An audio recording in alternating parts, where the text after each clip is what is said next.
Hello, everyone. This is Dr. Mark Plaster, Senior Executive Editor of Emergency Physicians Monthly, and your moderator today for EP Talk, the place where emergency physicians come to tell it like it is and talk about things that are relevant both to us personally and professionally. And my guest today is Dr. Latha Ganti. Am I pronouncing that right, or is it Latha?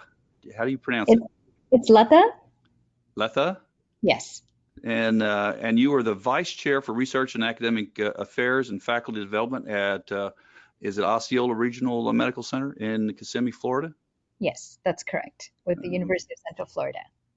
And I have you on because you've been described to me as one of the leading voices in emergency medicine for women particularly, but we're going to talk a little bit about patient satisfaction. But before I get into that, you have a long and very interesting story to talk about with your family, where you came from, and I'd like to hear more about that. Sure. So I guess I've kind of lived all over the world because of my parents' jobs, and it's really funny how now it's super cool. I didn't actually think it was that cool when I was growing up. My brother and I moved all over the world because of my parents' jobs. And so my dad and mom, but my dad started out his career actually in NASA. So I was born in Huntsville, Alabama because of that. Oh, And wow. then, yeah, through a series of events, he had met somebody in the United Nations who then offered him a position in the UN. So we moved to New York from Huntsville. And then from New York, we moved to Geneva, Switzerland, where he was in charge of the United Nations development program, so sustainable energy and development. And then from there, we moved to Nairobi, Kenya. So it was cool. I mean, my parents' jobs were very cool. My dad really worked a lot with communities to make them independent. So rather than just, dropping aid packets, he would go out into communities, and he's a physicist by training, so he's a PhD in physics. And, so he would do things like biogas plants. So my brother and I would get to go and, cut the ribbon for the biogas plant. That sounds great. It's basically like you go to these villages where the economy is based on agriculture and farming, and all the manure that comes from the farm animals is basically dumped into this pit. And then there's like this large wooden, looks like a ladle, that churns this pit and brings electricity into the homes. It's amazing. That's great. That's fantastic. So like going into places that have no electricity. So, that was kind of fun. We'd ride around town and do these things. That's great. A few years ago, I started working with a group in Nairobi, and eventually helped. Our goal was to help them.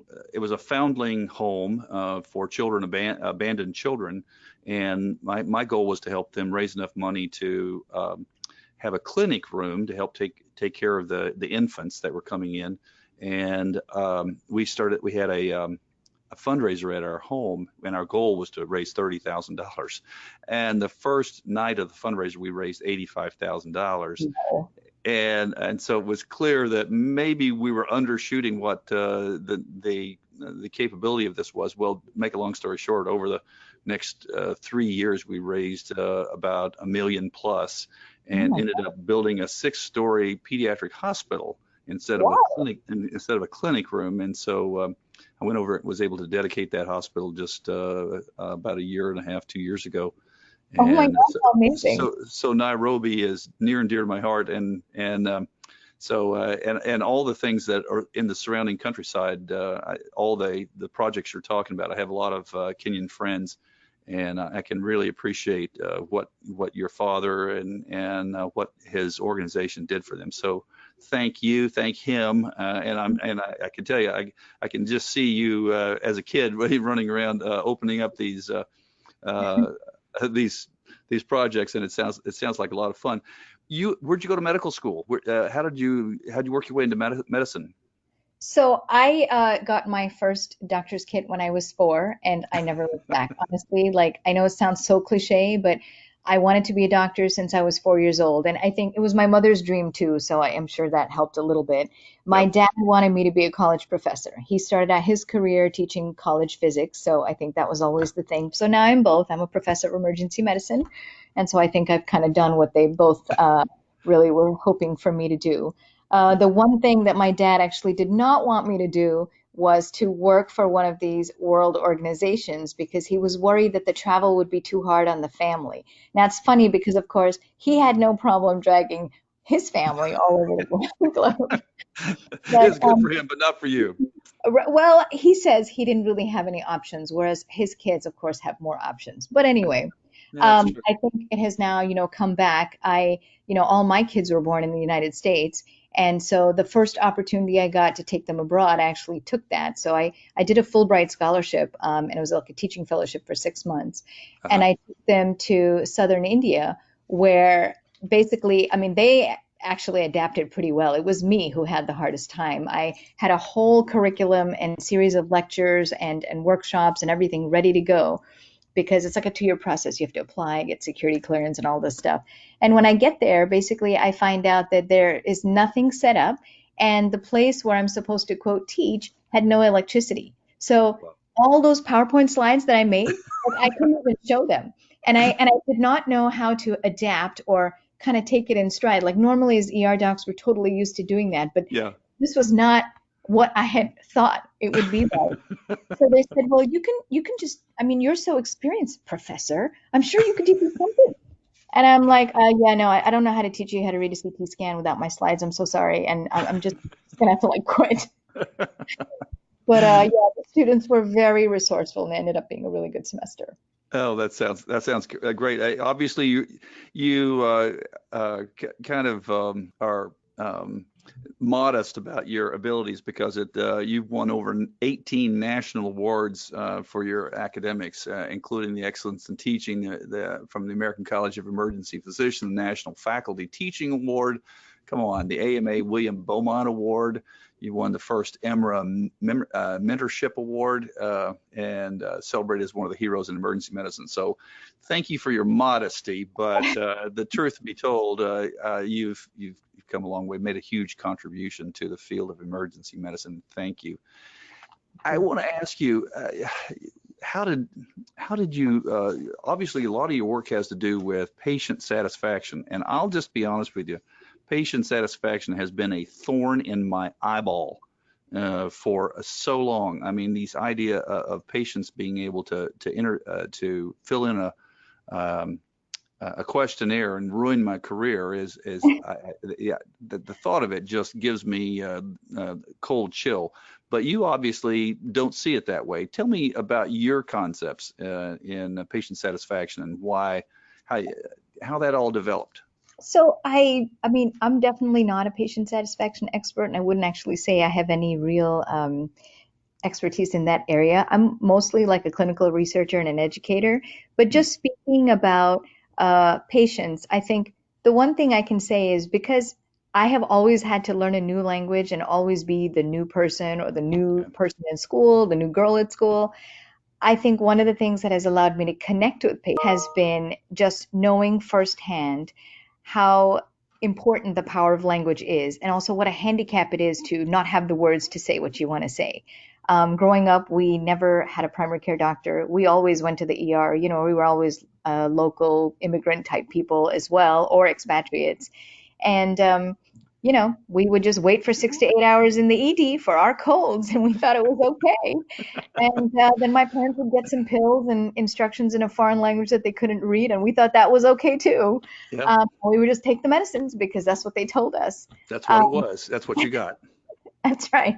So I feel like, I mean, I'm not really addressing the patient satisfaction question because I think honestly that's not really my thing. But I think that with patients, I really get it. I know what it's like to come there even for a URI because that's what we did. And Yeah, so what a it lot does, of people do. and I mean, I feel like, well, where else are you going to go? So, Dr. Ganti, one of the things that I've noticed in your resume is you have a huge body of published scholarly work. You have over 420 scientific abstracts and manuscripts. And having written a book, I know just how much work there is that goes into a book. You have 26 books covering various topics.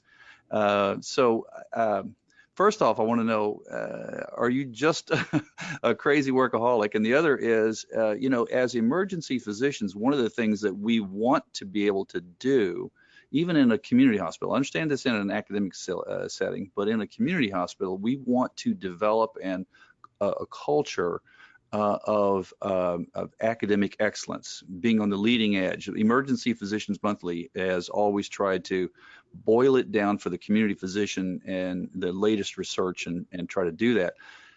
But part of that, what you're talking about in your work is how to develop that scholarly mentality in a clinical faculty, whether it's academic or actually in a community hospital. Tell me something about your work in that area and how you develop that. So first of all, I am a crazy I was going to say alcoholic. I'm a crazy workaholic. I get better at that than being a crazy alcoholic for sure. And so scholarly activity, and I think that comes just from the teacher in me, but I love clinical research. And the reason I love clinical research is I feel like anytime you want to do anything, whether it's convincing, your family to do something, your boss you want to do something, your CEO, whoever it is, whenever you have data, all of a sudden you are more informed, right? So if you make some claim and you go, oh, and I have the data to prove it, then all of a sudden your claim is going to have to be listened to. Right. How I started out in research, as I think many things in life, is total serendipity. When I graduated from my residency program, I wanted to be a program director. Was my end goal. That was like the thing. It was just what I wanted. Most of us did. Right? Yeah. Right. And then I got to my first job, which was at Mayo Clinic in Rochester, Minnesota, and everybody, including my department chair, was under, I don't know, 30, 35. They were all super young and all super smart. And I thought, okay, no one's going to die anytime soon for me to get any of these jobs. And all the jobs were taken. So, I kept thinking, okay, well, maybe I'll just be a helper for a while and then maybe it'll work out for me. But nothing was really happening. So then I had my first meeting with my boss and he said, so what do you want to do here? And I said, well, I really want to do education, but it looks like all the spots are taken. I was kind of thinking maybe he would figure out a different job for me or something. He said, yes, there are, and I don't see any openings anytime soon. And then nothing. So I said, yeah, that's what I've noticed too. Yeah. And so he said, but we do have research open. Yeah. And I said, that's what they do at Mayo. Yeah. They do research. And we were a brand new department and I'd never really done any research. I didn't have any research mentorship in residency. I mean, I kind of had the same opinion of research that everybody does, which is like, oh my God, you're one of those people. Yeah. So, but then I said, sure. I kind of learned from my dad that, you got to just kind of go with it sometimes. Yeah. And I said, yeah, I'm actually interested in research. And I was hoping he wouldn't ask me if I had any experience because I didn't have any. But of course he didn't. He said, that's great. You're the research chair. So that's it. That's how I got my research job. And then I went from door to door kind of looking for a mentor because I knew I needed a mentor. But everybody just said, hey, it's so nice to meet you. And, welcome. And when did you finish high school? And, I was trying to explain like I was an attending. I wasn't a resident. And, told them I answered all the questions, where I went to high school, when I finished high school. Yeah. Nothing really happened with that. And then I decided, people aren't taking me or my department seriously. And I wasn't offended. I just thought, well, we're a brand new department. We're emergency medicine. It's Mayo Clinic. They're famous. Yeah. So I said to my boss, I said, you know what, this mentor thing didn't really work out, but I think we just need different strategy. So he said, well, what do you propose? I said, I think we just need an NIH grant because once we get a grant, people start taking us seriously. He said, well, have you ever written one of those? And I said, no, but I can read instructions, so I'll figure something out. Right. And I decided I'm going to write a grant on serum markers for stroke, because we had troponin for chest pain. Sure. And so I just wrote a grant. I sat in my office, I wrote a grant, and I sent it out to everybody, and everybody said either nice job or good effort, sweetie, or nothing. So I said, okay, sounds good. I handed it in. And this was back in the day, so we actually had to make like 7 copies of the 50 pages and send it out by FedEx truck. Summarily got rejected. I got a pink slip, which is basically wasn't even deemed worthy to send out to the reviewers because it was such garbage. And Ouch. but I had heard that it takes like 3 times. So I was not daunted. I said, "Oh, this is the game. I already heard this is the way it is." So I resubmitted it and resubmitted it. And this is now 3 times, right? You can Hmm. only resubmit it every 6 months. So 18 months went by and I didn't have a grant. So I said to my chair, I said, "Well, this is not working out." He said, "Yeah. Well, what do you suggest we do now?" I said, "Well, I think we need to bring in a researcher, like a real researcher who can maybe show us how it's done." So we put an ad out, and it was a fantastic job offer because I drafted it myself. No one applied. Like no one applied. No, So no then one applied. nobody applied to This this. is Mayo, and no one applied. No one applied. And so we actually asked people to apply, and we told them, please just come visit us, humor us a little bit, please come here.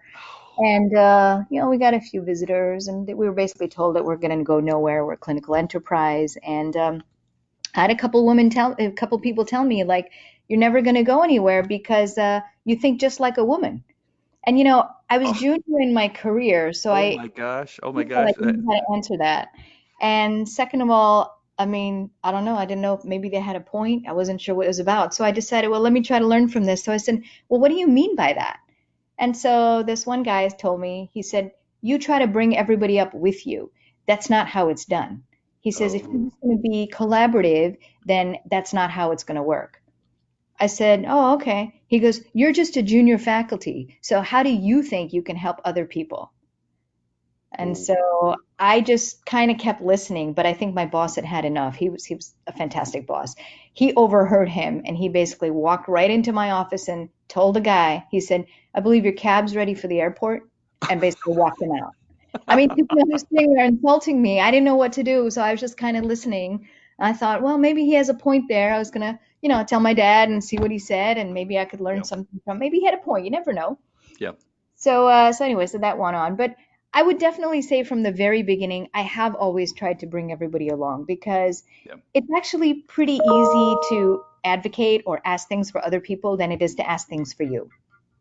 So, if I yeah. say, hey, so and so's interested in a project, do you think maybe they could jump in our group? That's a lot easier to say, hey, I really want something. Can you do this for me?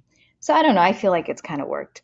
And then from there, let's You see. know, one thing you're actually discovering though is the egos that are going on in research. And it is, okay, I'm going to reveal a sexist bias, but it is a feminine characteristic to bring people in, and that's one of the things in female leadership that has been shown to be very effective, and it was resisted for many years, decades, maybe centuries by men leaders of not bringing women into the leadership positions, and as a result of it, we had some catastrophes, and at a lot of levels, mid-level and the highest, because we had men who could not work with other men, and it was all about them. And so I think just to step back and say, actually, it's been a very good thing that this idea of collaboration has been brought to the forefront. And I have to credit, it's a sexist thing to say, but I have to credit women for doing that. And so um, I, I know you ran into the roadblock with that, but it's obvious. I think you would probably say that we're more collaborative now than we were a few decades back. Yeah, and I mean, there's so many points in that, and again, I don't consider myself an expert in any of this stuff, but I think, I mean, for me, like I had a really, really amazing first department chair, and he was amazing. He wasn't a researcher; he didn't even know anything about research, but he was such a good boss to all of us. He really tried to make sure that whatever we were doing, that we were supported in whichever way he could support us. I mean, if that Yeah. meant like bringing us coffee, he would do that sometimes. He's like, you Wow. guys look like you might need some caffeine. I mean, seriously, he was just amazing. Um, but so then after that, he left. I said, oh, well, this strategy is also not working. Now, by this time, I was pregnant with my third child. I was about 8.5 months. And I was getting a slight bit annoyed about this whole research thing not taking off. Because, at the end of the day, we're impatient people. We're ER docs. We want things done now. Yeah, yeah. I'm So, surprised you lasted that long. yeah, me too. So then I thought, okay, you know what? I'm just going to tell him that maybe I'll wait for something in education. But this whole research thing, I'm not really so sure about it. And I was just about to walk out of my office to go into his office when I basically had this lady standing in front of me with two suitcases. And I was like, can I help you? She said, yeah, hi, I'm Rachel. I'm your research fellow. And I was like, what? I have a research fellow? Like somebody should have told me about this. So I asked her to please just sit in the waiting room for a moment because I wanted to collect my thoughts because I was a little like not with it at the time. I go back to my email and I always say this is the email that changed my life. I scroll through the email and it's like forwarded 20 times until I finally see what it's all about. And it's basically a girl, Rachel, who had applied to our program, had not matched to our program, but her husband was coming anyway because he was coming to cardiology. So she was basically inquiring to see if she could maybe do some research in the department to better her candidacy for next year. And so they told her Wow. that I could be her mentor and it would be no problem. And so, but they didn't ask me and they didn't inform me. Yeah, so I was actually kind of mad because I was like, first of all, it was forwarded 20 times. So I was clearly the reject choice because nobody else wanted to do it. And third of all, we see how successful I've been so far. So I really didn't think it was very funny. So then when I found out what happened, I was even a worse situation. But of course, I wanted to be at least Mayo hospitable. So I said, hi, it's really nice to meet you and welcome to the United States and welcome to Minnesota. I said, there's been a mistake, but I'm going to fix it. So I just want you to know that I can't really be a research mentor for you, but we will make sure you get somebody, qualified. Yeah. So I then, took her to lunch and just kind of made her feel comfortable. I went back into my office and I printed some papers and I said, listen, I'm going to be going on maternity leave, but I'll be back in 2 weeks. And so as soon as, I come back, we'll sort all this stuff out. But maybe in the meantime, you could read these papers and maybe summarize them and we can talk when I come back. Wait, So, wait, wait, wait, wait, wait, wait. You went home for maternity leave for 2 weeks? oh yeah, so I had already had two kids at that time, and I know 2 weeks? myself very well. I don't do well with long maternity leaves. I really need to be back at work. With my first son, I had, I was a resident and I had a 6 week maternity leave. I was miserable. I was just horribly depressed, and so I did not repeat that. Yeah, Okay, two yeah. weeks. So Okay, for me, two it weeks and was you're back. it was very Go get very your good. baby out and then I come was back back at in 2 weeks. 10 days because I couldn't stand being home for any longer than that. But as soon as I came back, she said, I would like to speak first. And I thought to myself, really? I've been gone for barely 2 weeks and already there's insubordination. Like I'm the faculty, I'm still the fellowship director here. And I would like to speak first. And she said, nope, I want to go first. And I said, okay, fine, here it goes. So she said, I know what you're going to say. She says, but I don't want to work with anybody else. I only want to work with you. Oh And my I said, gosh. yes, but she says, no, I've done my homework. I know exactly what situation you're in, but I don't want to work with anybody else. And I said, you're setting yourself up for failure. You're just going to associate yourself with a loser, and it's not going to help you. And she said, I've done my work, and I am going to make sure we succeed together.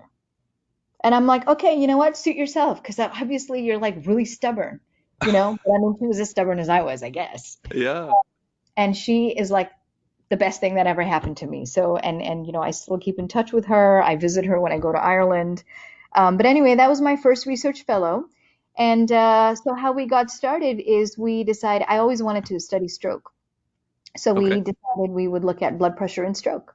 And so we basically put together a little data set, I mean, literally in notebook paper, and then we typed it into an Excel sheet and we sent it out to all our colleagues in emergency medicine and neurology. And we said, what do you think of these fields? And everybody either said, nice job, girls, or nothing. And so we said, okay. So then we ordered all the medical records, and this is like a long time ago, but we ordered all the medical records, we filled in all the data, and we ran some basic statistics, and we found out that low blood pressure is bad outcome for stroke. It's associated with poor outcome after stroke. And like that doesn't sound that earth-shattering to an emergency physician, but it was definitely novel concept in neurology. No one had ever looked at hypotension and stroke outcome. Really? So yeah, up to that point, it had been a J-shaped curve. The higher your blood pressure, the worse you did. And it was after our work that it became a U-shaped curve. And like this is all old news now because everybody knows this now. But Yeah. we were the people who made the curve U instead of J. So how it came about is after we submitted that, it actually got accepted to Neurology, the Green Journal, the best journal Yeah, in sure, neurology. sure. And we got a handwritten note from the editor-in-chief at the time that said, ladies, I'm so glad that emergency doctors are finally getting into the stroke field. It's about time. He said, I find your finding of hypotension and poor outcome after acute ischemic stroke to be fascinating. However, I fail to understand how you can make any claim when you have not accounted for stroke severity. And we're like, stroke severity? Yeah, And he said, as you know, stroke severity is calculated by the NIHSS. right. And we're like, NIHSS? Like, no one mentioned that to us either. And he said, furthermore, you know that it can be calculated retrospectively. And he put the reference in there, like how you can do that. And he said, I would be delighted if you would please consider my request to go back and analyze your results in light of stroke severity. He says, I look forward to your response.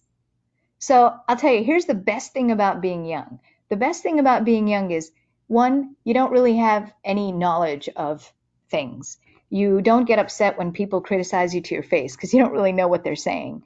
And then you have this endless enthusiasm because you're young and you think, okay, so we weren't upset about the fact that nobody advised us on stroke severity. We weren't Right. upset that we'd have to go back and look at these data. We said, hey, he might actually publish our paper. So True. we went back and we ordered all the charts, and it took us 364 days to look at that data again because Wow. one, we had to learn how to do the NHSS. Two, we had to get certified. Then we had to go through every single medical record and get these data retrospectively, and of course, work all our clinical shifts. So yeah, it took Wow. us a year, and we found, and we didn't know if it was going to work. So then when we finally clicked, statistical analysis, it came out significant. So we were like, oh, phew, thank God. Yeah, so then we submitted it, they published it, they did an editorial with it, they did a CME, and it was great. So that was our first research project, and we never looked back.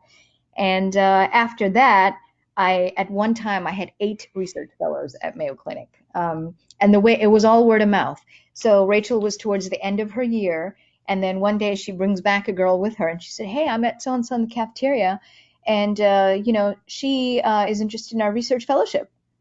I'm like, "A research fellowship? Oh yeah, yeah, research fellowship, sure." And she said, "Yeah, I've told her all about the lab and how it works." I'm like, "Okay, great." And she goes, "So I think we could probably interview her." And I'm like, yeah, sure, absolutely. That sounds like a great idea."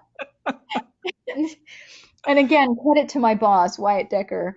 He was just fantastic in terms of getting the infrastructure set up for us, getting our fellows, like some of them needed visas, some of them needed like a desk. I mean, he got us computers. He was just awesome. And what he did is he carved out the middle of our department, and we just had like a space with some half walls. And he literally created our lab in the middle of the department.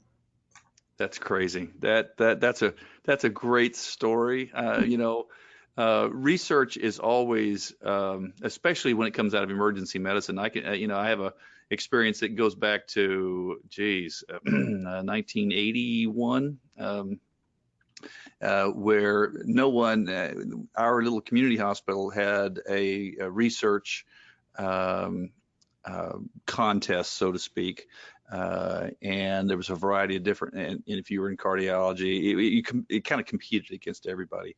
And the emergency medicine people who had been through before always did like a literature review or did something like that, And when I got to my rotation, I actually said, I think I want to do some bench research. I'm interested in spinal cord trauma.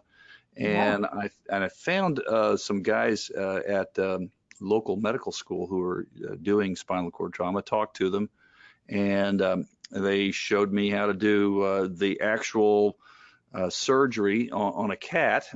And cats now hate me because I did several hundred cats and actually did the trauma to their spinal cords and took their spinal cords out, analyzed it chemically. And make a long story short, when I presented my research to the research committee for this contest, they were flabbergasted. They said, "What department are you from?" I said, "Emergency medicine." I said, "We don't see bench research coming out of the emergency department." And I ended up winning the award, Wow. and it was the basis of what eventually became the Jefferson Protocol years later. But the point being is that I think that I got an opportunity to understand how arduous, number one, that research is, how tedious, you labor in obscurity for so long, just to come up with a little tiny piece of the equation, but then realize years later that what you've done actually has significance. And we were at that little, I mean, we're at Akron General at the time. Akron General Medical Center was a small community hospital. There were only half a dozen or so emergency medicine residencies in the country. And here we were, we actually put something out that had a national impact. So, That's super.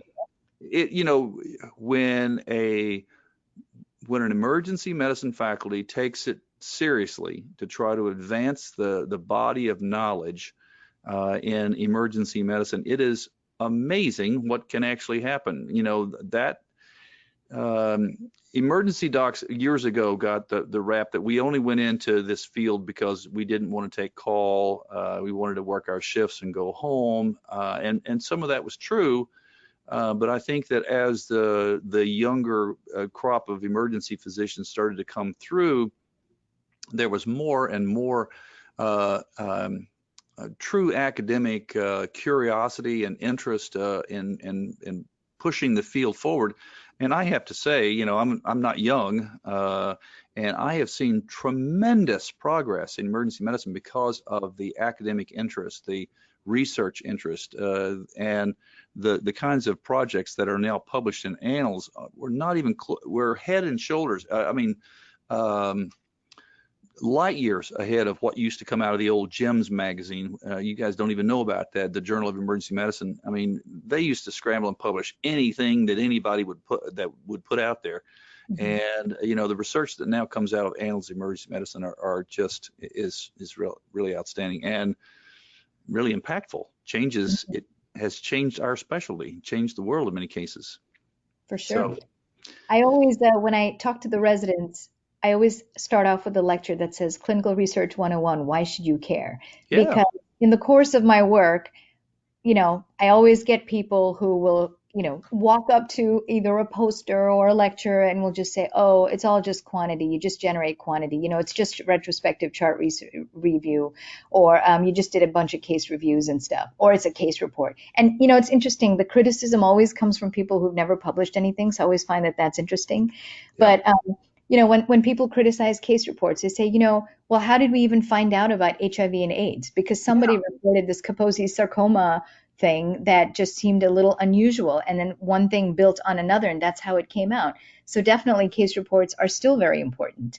And, when people criticize retrospective chart review, I say, how do you think troponin came about? So I usually start out with a case and I'll say, okay, 45-year-old guy comes in, chest pain, nausea, diaphoresis. What one test would you order? Everybody just says, well, troponin, duh. And I'm like, all right, you guys are young enough to not know life before troponin, but I remember life before troponin. And guess what? I know the person who did a, quote, just retrospective chart review to find that troponin was actually associated with MI. Yep. So it all comes from those places. And it's interesting, like I've made the transition now, like from a traditional academic setting. I started my career at Mayo Clinic, and then I worked at a couple of places, and now I work for Envision Physician Services. And it's just amazing how much the power of data gives you, because there's so much data out there that can inform various different, conditions, operational efficiencies, anything that you want to look at, data can inform you. I want to jump in here because what you have actually said is to someone of my generation, what appears to be an oxymoron, which is you used Envision, which is a contract management group, and the same sentence with research and innovation. And I want to, and obviously things are not as other people have contract management groups over the decades have gotten a bad reputation, and here you are, a young researcher from Mayo, working with Envision, and your job is to build a culture of research. You've got to tell me that. Tell me how that works. Tell me how I, that works out. I totally agree with you also about the impression or, reputation of contract management groups. I kind of fell into this job. It wasn't something that I was thinking of applying for, but due to a set of circumstances, it's where I ended up. And I am so happy I did. So I had exactly the same opinion that you did. But at Envision Physician Services, and I don't know if I'm just lucky, but I think it's just an amazing company. And the reason I think it's an amazing company is it's not just a job. So in addition to, like at the core of their mission, they have, several service lines. I think their largest one is emergency medicine, and they have to staff ERs. So I get that part, but they do a lot more than that. And so for example, so our executive vice president for our division is Dr. Baxter, Brian Baxter. And he's the kind of guy like you can go to, and he reminds me so much of my first boss too, because I really feel like he thinks outside the box. So when I approached him and I said, hey, I'm really interested in leadership in this company. I know I just, got here, but eventually I want to grow within the company, and I'm not interested in being a medical director. Like I have already done that job, and that's not what I want to do. He said, so I know you like academics. I don't really understand how you're going to use that to, grow in the company, but I'm willing to listen. And I said, well, I don't really know either, but this is what I really like to do. And here's what I was hoping I could do in the company. And so he said, okay, well, that sounds great. What do you need from me? So I, gave him a list of a few things I needed. And essentially what I needed is I needed some networking connections. He hooked me up with all those. And so we are in a small community hospital. We were a brand new residency program when I started.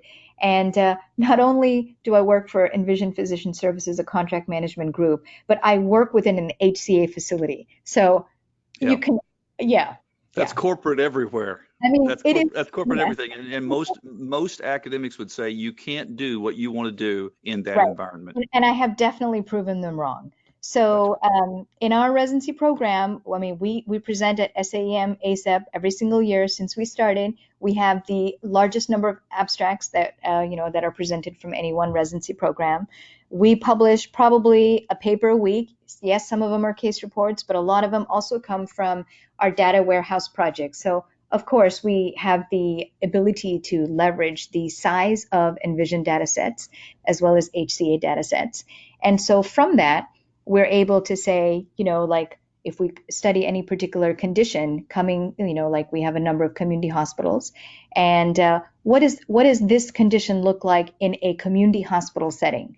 Whether we're talking about opioid number of prescriptions, for example. So like in Florida, we have this thing called E-Force.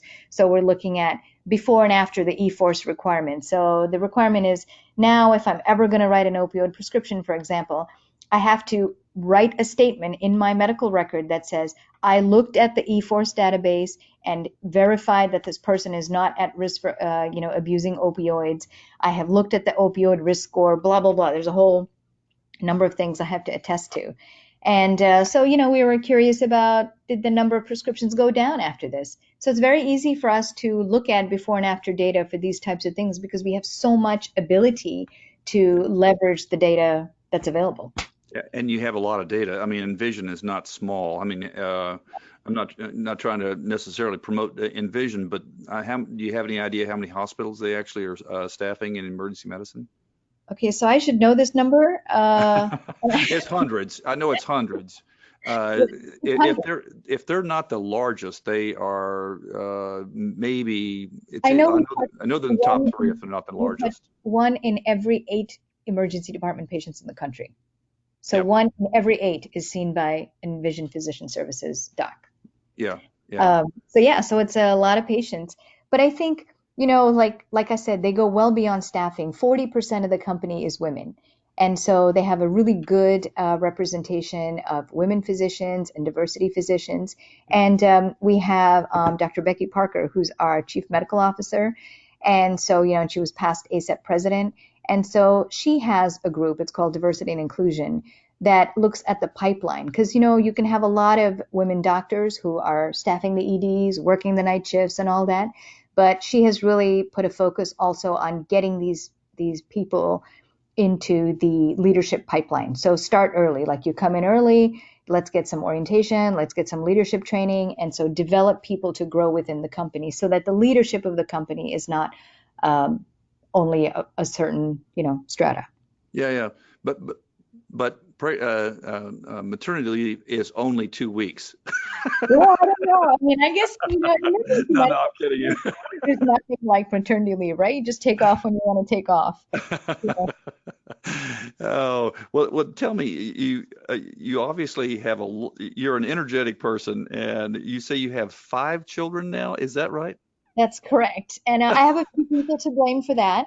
So, yes, my dearest friend, Rocky Shears, said, you're not playing in the big leagues until you have at least 4 kids, because she had 4 kids at the time. And, she was someone I looked up to. And I Uh-huh. thought, oh, okay. So that was one comment that kind of stood in my mind. And then the Uh-huh. other comment that really made an impact on me is, we were watching some CNN special, my dad and I.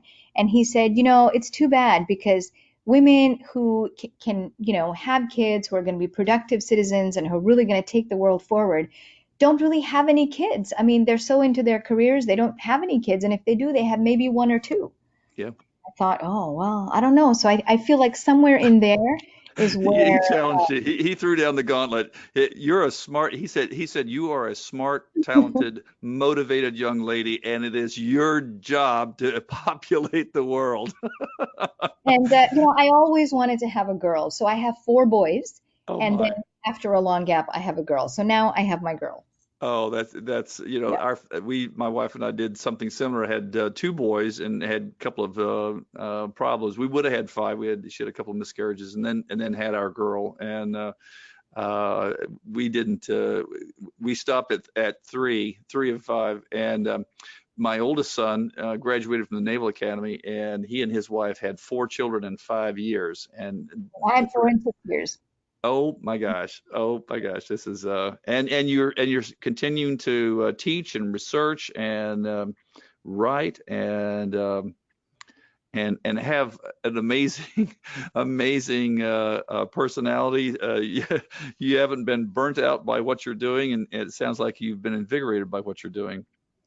So, burnout is interesting, right? I think burnout really comes from not having autonomy. And I will tell you, the number one thing in my career or in my life that is important to me is freedom. I would not trade my freedom for any price. Yeah. And a lot of people have asked me, like, you're so qualified, you could do this, you could do that. And I have done a lot of different jobs, but I will tell you that right now, today is the job that I love the best because I'm doing what I exactly love to do and I have the freedom to do what I want. So, my dad will sometimes say like, "Oh, you could be the dean of the medical school. You're more qualified than our dean here or whatever." And I think, yeah, and then I'd have to have dinner with all these people that I don't want to have dinner with. I mean, right? I have to report to all these people that I don't really want to talk to. And yeah, I could be a CMO and then I got to listen to all these other non-emergency medicine services complain about the ER, right? I could be a medical director and then I'm responsible for everyone who calls in sick. So guess what? I don't want any of those titles, Yep. because I love what I do. And, sometimes I think, wow, sometimes I'm doing the same job that I did when I first started, writing abstracts, teaching research lectures, writing books. But I tell you, it's what I love doing. So Yep. I think that's the key, like if you're doing what you love doing, it's not a job. I can't agree with you more. I mean, that's I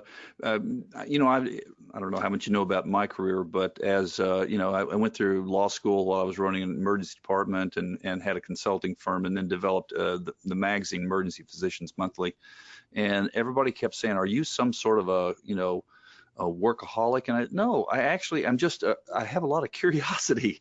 Yeah. I like doing. I wouldn't do any of this if I didn't enjoy it, and that's exactly one of the things I liked about emergency medicine. I didn't go in every day and do the same thing, and during my life I was able to control my schedule enough that if I wanted to take some time off and travel with the family, we were able to do that, and I have been eternally grateful to our career in emergency medicine and then publishing. And now I get a chance to interact with people all over the country, all over the world, in this great field of emergency medicine. And I couldn't agree with you more. I was supposed to have retired a few years ago, and I talked about addiction a little bit because I was just addicted to this. It's a lot of fun. I feel like what we're doing is meaningful. I've seen incredible progress in emergency medicine brought about by people like yourself and others, and I am just so grateful to have been a part of that. And like you say, people talk about burnout. Well, sure, I'm physically tired more than I was, but I still enjoy the heck out of what I do, and am deeply grateful for it. So, Latha, thank you so much for sharing the time. The time has flown, and you are a delight. I can't wait to meet you sometime. Thank you so much. Thank you very much. What a pleasure. Honestly, it was such an honor to speak with you. I've been reading about you for so many years. Well, thank you. And for all of our listeners, thank you for joining us on this podcast with Emergency Physicians Monthly, EP Talk. And because truly, this is the place where emergency physicians come and tell it like it really is. And I think you got a little bit of that today. So thank you, everyone, for joining us.